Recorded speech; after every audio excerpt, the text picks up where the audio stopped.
Dieu adore les adverbes. Voilà le titre curieux d'un des chapitres du livre monumental Les sources du moi, écrit par le philosophe catholique canadien Charles Taylor.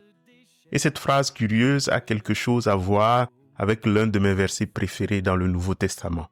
Verset qui vient non pas des évangiles, mais je vous dirai tout à l'heure.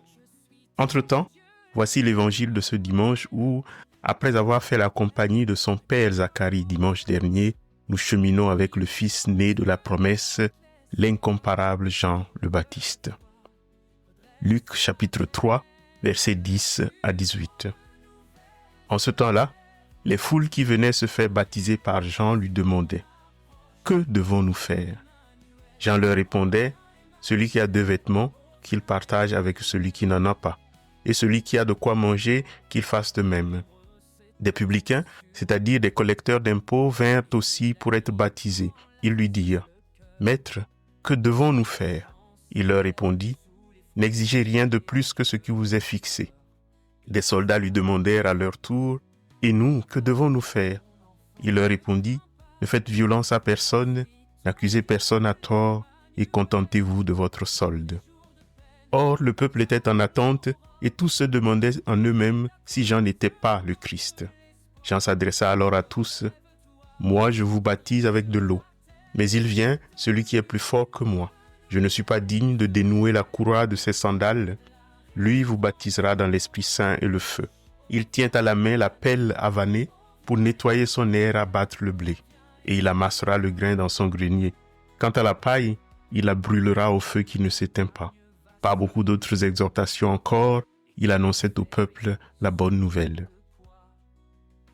J'aimerais poursuivre nos méditations de ce temps de l'Avent en gardant en mémoire l'interprétation que j'ai essayé d'en donner, à savoir l'Avent comme un temps et surtout comme une condition de nuit où Dieu brille parfois par son absence ou mieux par une présence qui ne nous est ni évidente ni à portée de main, où nos cris cherchent un écho qu'il nous faut consentir à habiter, loin de nos velléités d'y échapper par toutes sortes d'artifices. Mon objectif est d'interpréter la vie des personnages qui peuplent ce avant, c'est-à-dire la période qui, dans les évangiles, vient juste avant la naissance de Jésus, à cette lumière-là. Il y va essentiellement de 2 familles, celle de Joseph, Marie et Jésus, d'une part, et celle de Zacharie, Élisabeth et Jean-Baptiste de l'autre. Suivre ces 6 personnages, cela peut nous orienter à trouver la façon juste d'habiter ce temps liturgique d'attente et dans nos vies personnelles, d'habiter ces temps où nous languissons après le Seigneur et enfin pour l'Église, de discerner certains aspects de sa vocation dans le monde. Après Zacharie et la louange dimanche dernier, avant Élisabeth et Marie et leur grossesse la semaine prochaine, voici la colère et la douceur de Jean-Baptiste qui réunit en lui, tel un paradoxe, la douceur du miel et la férocité des bêtes sauvages. La première note d'un portrait de Jean-Baptiste dans les évangiles, c'est qu'il apparaît comme l'homme de seuil, l'homme entre deux, en transition entre 2 mondes. En ce sens, il est peut-être l'éclaireur de la vie chrétienne qui consiste à habiter entre 2 mondes, écartelé entre le monde présent et le monde à venir, entre le monde ancien et le monde nouveau, entre ce monde qui passe et la vie éternelle, un pied ici, un pied là-bas, et ceci avec la double tentation qui va avec. Soit faire comme si nous étions déjà totalement au ciel en jouant aux anges alors que nous ne sommes que des hommes, ou soit nous rabattre et nous confondre au monde par désespérance alors que nous sommes appelés à une vocation plus haute. Et c'est ici que la première note d'un portrait de Jean-Baptiste est éclairant. Dans les évangiles, il est toujours en instance de sortie, en instance de naissance. Il habite des endroits où l'on ne demeure pas éternellement, des endroits d'où on s'apprête à sortir. Le sein de sa mère, le désert et la prison. Jean-Baptiste, plus qu'un prophète, est donc une charnière. Dès le sein maternel, il tressaille, signalant un mouvement vers le Jésus non encore né, absent, vers lequel son cœur languit. Il surgit ensuite dans le désert, cet espace biblique de la traversée vers une terre promise, une terre qui reste toujours promise à venir. Et plus tard, enfermé dans une prison obscure, il semble attendre l'ultime basculement, l'ultime passage comme un veilleur figé à la porte d'une ère qui ne lui sera pas donnée. Mais c'est surtout qu'il accepte d'habiter ces lieux, d'habiter ces écarts avec ce que cela comporte de défis, sans chercher à y échapper. Car être au seuil, c'est habiter un espace d'incertitude. Être un homme des seuils, c'est accepter de vivre dans l'entre-deux, là où rien n'est encore pleinement accompli. Jean ne cherche pas à échapper à cette nuit, il l'habite avec une intensité rare. Il y demeure, acceptant la tension entre l'invisible à venir et le visible défaillant, entre l'ancien et le nouveau, entre l'obscurité et la lumière. Il est le témoin d'un monde en train de naître. Mais ce témoin-là ne revendique rien. Il ne s'accroche ni au passé qu'il balaye avec fougue, ni à l'avenir qu'il annonce d'une voix forte, mais qu'il ne possédera jamais. Cela donne du sens à ce qu'on peut nommer une spiritualité de l'entre-deux, ou ce que j'aime à appeler la théologie du « en attendant ».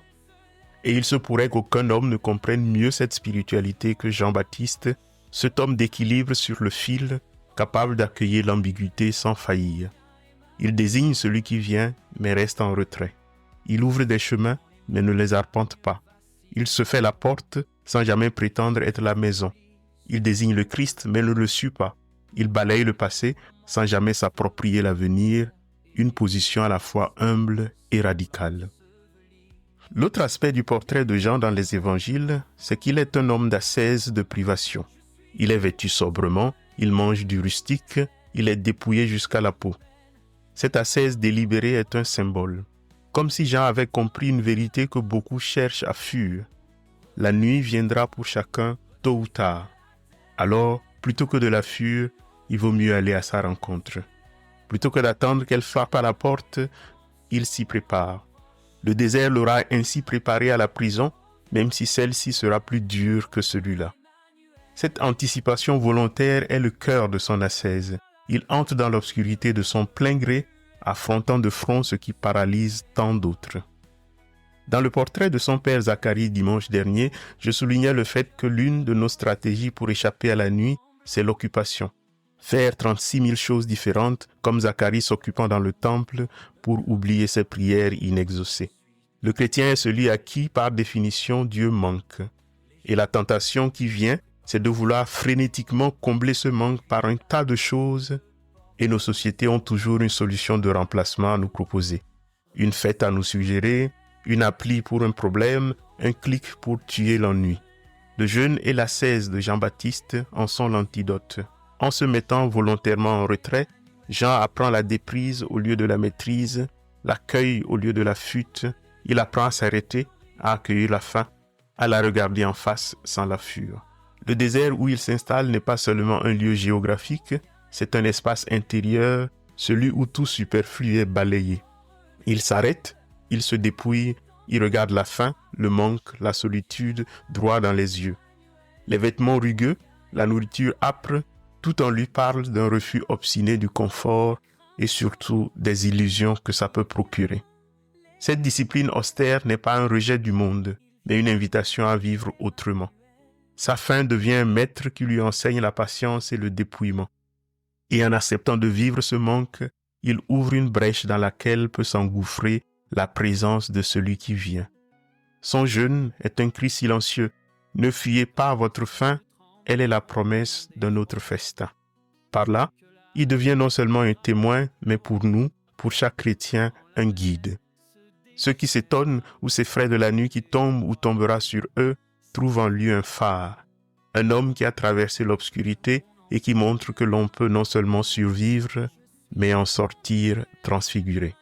La troisième note d'un portrait de Jean, c'est qu'il est un homme en colère. L'évangile d'aujourd'hui le laisse entrevoir vers la fin. Le baptême de feu qu'il annonce après lui est celui d'un feu qui brûle et dévore. « Moi, je vous baptise avec de l'eau, dit-il, mais il vient, celui qui est plus fort que moi. Il tient à la main la pelle à vanner pour nettoyer son air à battre le blé. Il amassera le grain dans son grenier. Quant à la paille, il la brûlera au feu qui ne s'éteint pas. » Et peu avant l'extrait de l'évangile d'aujourd'hui, il n'hésite pas à traiter les pharisiens et les foules qui viennent à lui d'engeance de vipères. Se retirer au désert et depuis cette hauteur observer la société des hommes, être du ciel et regarder depuis cette hauteur le monde tel qu'il est Être cloué avec le Christ sur la croix et regarder depuis ce point de vue la pagaille alentour, cela ne peut susciter qu'une colère qui est une des premières marques de tout ministère prophétique. Comme tous les péchés capitaux, la colère n'est pas en soi une mauvaise chose. Elle est une capacité que Dieu a mise en nous pour poser des limites saines, pour dire non lorsque l'humanité est piétinée, lorsqu'une injustice menace de défigurer le visage de Dieu dans le monde. Jésus lui-même, souvenons-nous, se mettait en colère, jetant les marchands du temple ou dénonçant l'hypocrisie des pharisiens. Lorsque Jean apostrophe les foules d'un cinglant race de vipères, ce n'est pas pour les humilier, mais pour secouer leur conscience. Sa rudesse, loin d'être gratuite, est le langage d'une urgence spirituelle. Mais attention, pour rester juste, la colère a besoin de laisser de l'espace à l'autre, d'ouvrir l'espace de la liberté, sinon elle devient une force oppressive, un instrument de domination. C'est pour cela que Jean-Baptiste peut être à la fois en colère et n'être qu'une voix dans le désert, une voix qui crie dans le désert, comme il aime à se définir lui-même encore et encore, voix dans le désert, mais avec un timbre unique et clair, reconnaissable et personnel. Et en cela, il est une figure de l'Église cheminant dans les chemins tortueux de notre humanité. Un prédicateur qui oublierait qu'il prêche dans le désert, un prédicateur qui penserait que la foule des fidèles ou des infidèles devrait se convertir tout à coup à sa parole, est parti pour être un dépressif. Ou alors, pour éviter la dépression, il est parti à mettre le pouvoir colonial, la violence des armes de son côté pour forcer les pauvres à se mettre au rang. Et une église qui, parce qu'elle a la révélation divine, croirait que tout le monde va s'agenouiller devant ce qu'elle dit, est peut-être également partie pour devenir très vite dépressive ou oppressive. Mais il n'y a pas que la violence qui menace la voix qui n'assume pas son désert. La voix qui veut forcément être efficace peut aussi sombrer dans la tentation de vouloir séduire ou de vouloir plaire. Elle prend alors les accents sucrés d'un politicien en campagne ou d'une publicité qui veut nous vendre un produit ou d'une prédication qui ne dirait plus à notre monde que ce qu'elle est prête à entendre. Jean ne cherche pas à forcer la conversion, ni à séduire, ni à obliger. Il témoigne, il crie. Et pour cette raison, il peut dire librement ce qu'il pense.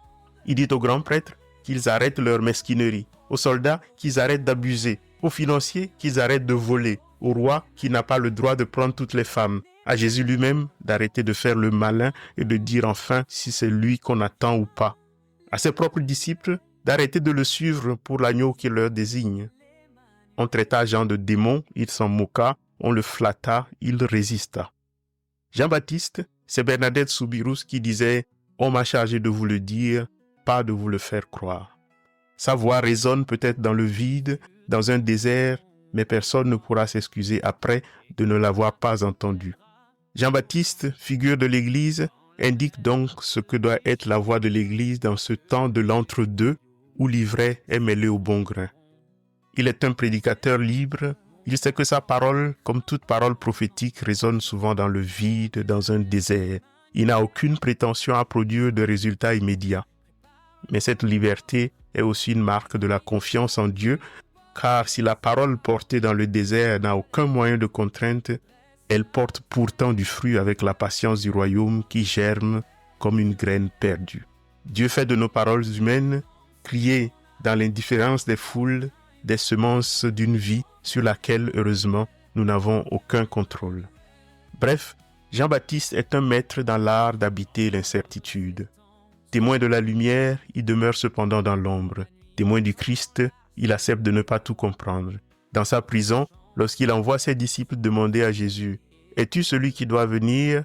il exprime la réalité de toute foi, avancer dans l'obscurité avec l'espérance comme lanterne. Jean n'a pas vu le Christ ressuscité. Il n'a pas entendu le sermon sur la montagne. Son rôle était d'ouvrir la route, pas de la parcourir. C'est précisément dans cette posture que Jean devient notre modèle.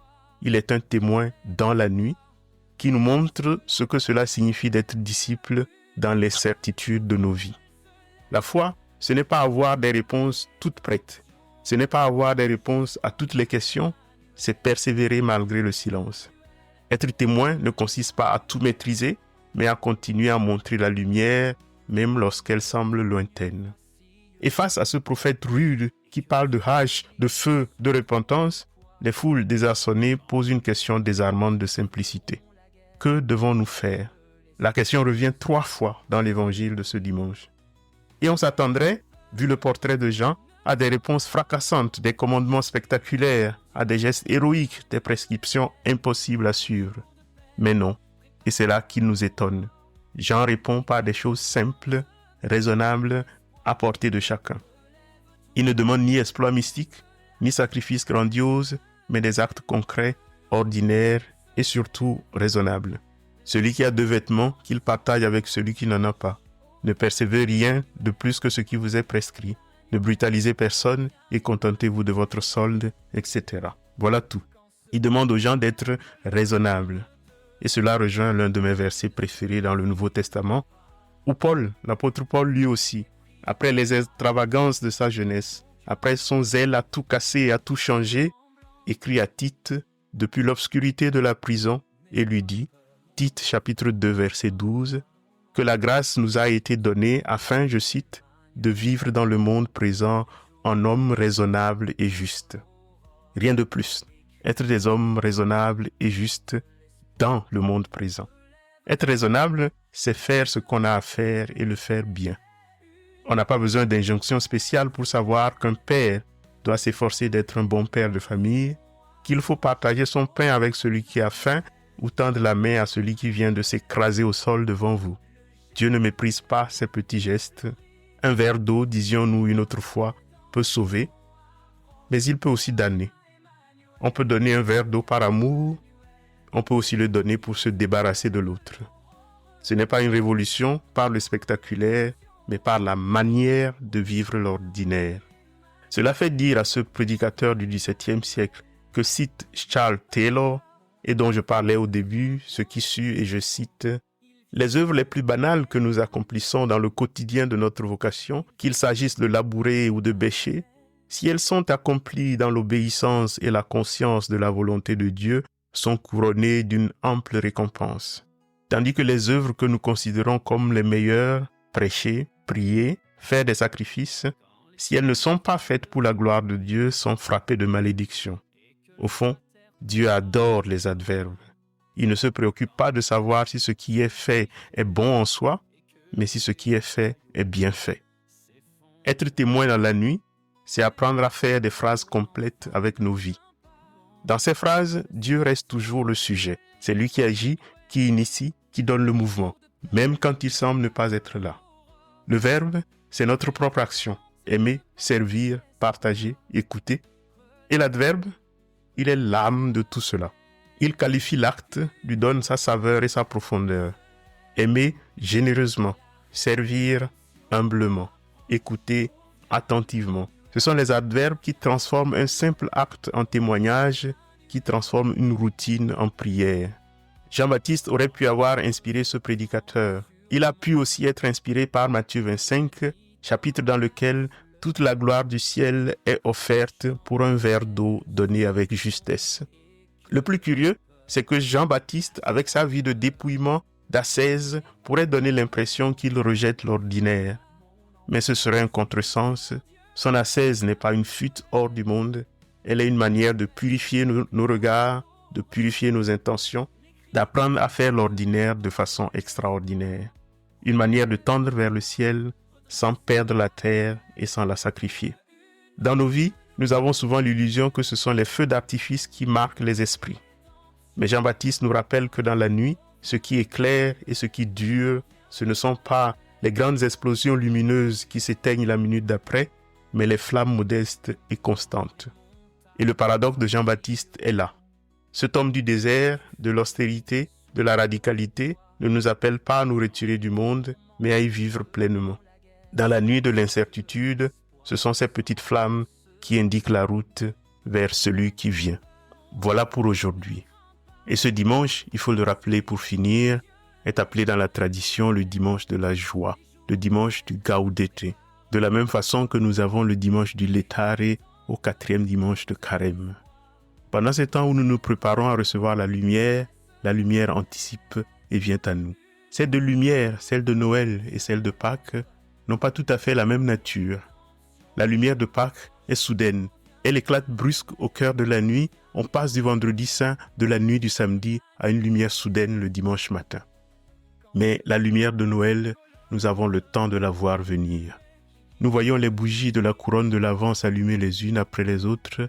Nous voyons le ventre de Marie s'arrondir et c'est la joie de la grossesse. L'enfant est déjà là, même s'il faut encore l'attendre. Mais de cela, nous parlerons dimanche prochain. À dimanche. Quand les cieux trembleront d'effroi et que la terre perdra l'Orient, quand la mer se déchaînera et que les royaumes s'effondreront, n'aie pas peur, mon enfant, ne crains pas, mon enfant. Je suis ton Dieu, l'Emmanuel. Les jours de peine préparent l'aurore, les cris d'attente portent l'espoir. Relève-toi, redresse la tête, une aube nouvelle se lève, la rédemption approche. Oh viens Emmanuel, oh viens Emmanuel, oh viens Emmanuel.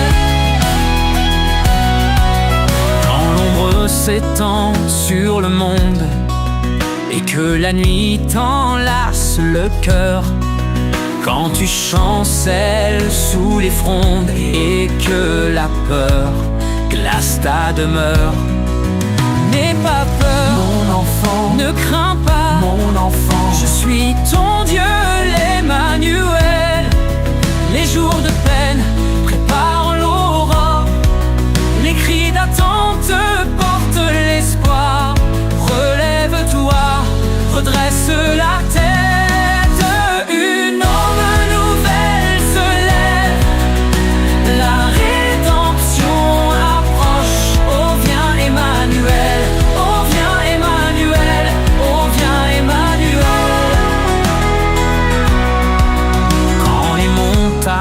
Vacilleront et que tu faiblis sous trop de poids, quand les tourments te feront la guerre et que l'espoir semble enseveli, n'aie pas peur, mon enfant, ne crains pas, mon enfant. Je suis ton Dieu, l'Emmanuel. Les jours de peine préparent l'aurore, les cris d'attente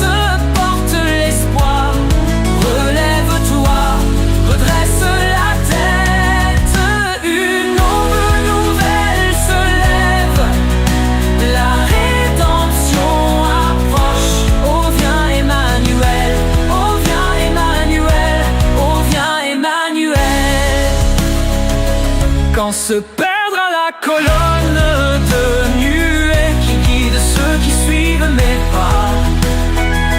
Quand tes prières se faneront, que ton cœur grelotte, tremblant, n'aie pas peur, mon enfant, ne crains pas, mon enfant. Je suis ton Dieu, l'Emmanuel. Les jours de peine préparent l'aurore, les cris d'attente portent l'espoir.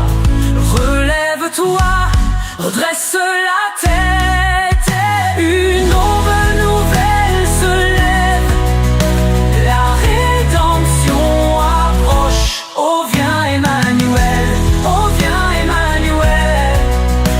Le germe de David fleurit, la rédemption approche. Oh viens Emmanuel.